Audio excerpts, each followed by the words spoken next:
मौर्य वंश। मौर्य वंश के संस्थापक चंद्रगुप्त मौर्य थे और चंद्रगुप्त मौर्य के गुरु चाणक्य थे। चाणक्य तक्षशिला विश्वविद्यालय के प्रोफेसर थे। उन्होंने अपनी शिक्षा दीक्षा तक्षशिला विश्वविद्यालय से की और उसके पश्चात वहीं पर प्रोफेसर हो गए। मौर्य वंश के संस्थापक चंद्रगुप्त मौर्य ने मगध पर राज किया।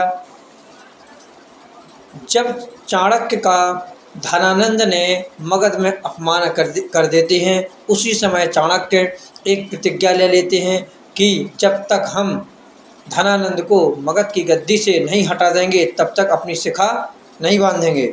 और वो अपने उसी रास्ते से मगध के ही रास्ते से वह तक्षशिला की ओर बढ़े और रास्ते में उन्हें खेलते हुए बालक मिले। उन्होंने उन बालकों में से एक बालक को मगध के उत्तराधिकारी के लिए मन ही मन चुन लिया और उस बालक को ले जाकर मगध के उत्तराधिकारी को उस बालक को वहाँ से ले जाकर सीधे तक्षशिला विश्वविद्यालय में दाखिला करवाया और वहीं उसकी शिक्षा दीक्षा की, शस्त्र और शास्त्र दोनों की शिक्षा दी। उसके पश्चात चंद्रगुप्त मौर्य के गुरु चाणक्य हुए और चाणक्य ने जीवन भर चंद्रगुप्त मौर्य का मार्गदर्शन किया।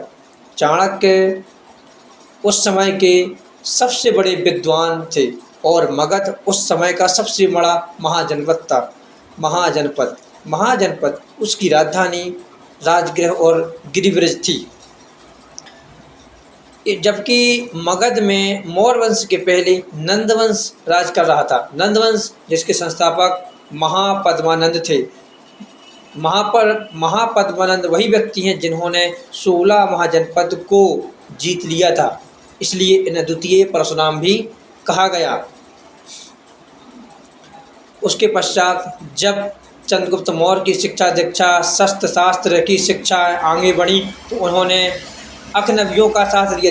जंगल में गुजरते समय अकनबियों का साथ मिला उन्हें और उनसे प्रतियोगिताओं में जीते और बाद में उसी अकनबी को वहाँ का राजा घोषित कर दिया और क्योंकि उनको मगध का सम्राट बनना है, ना कि अकनबियों का। और धीरे धीरे जब वह मगध पहुँचे तो मगध में उन्होंने अपने साथ कई साथियों को साथ ले गए। इसके पश्चात उनकी मुलाकात धनानंद की ही पुत्री दुर्धरा से हुई और उससे प्रेम हो गया।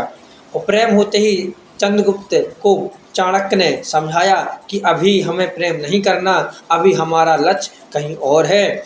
उसके पश्चात दुर्धरा ने सारी जानकारी चंद्रगुप्त मौर्य को दी और उसके पश्चात चंद्रगुप्त मौर्य ने धनानंद को उसी मगध की गद्दी से उतार दिया और स्वयं उस गद्दी पर बैठ गए। और बाद में चंद्रगुप्त मौर्य ने धनानंद की पुत्री से विवाह कर लिया, जो कि वह चाहती थी कि हम विवाह कर लें। और उसके पश्चात मगध का सम्राट चंद्रगुप्त मौर्य हुआ और मौर्य वंश का सम्राट चंद्रगुप्त मौर्य हुआ और चाणक्य का सपना पूरा हुआ।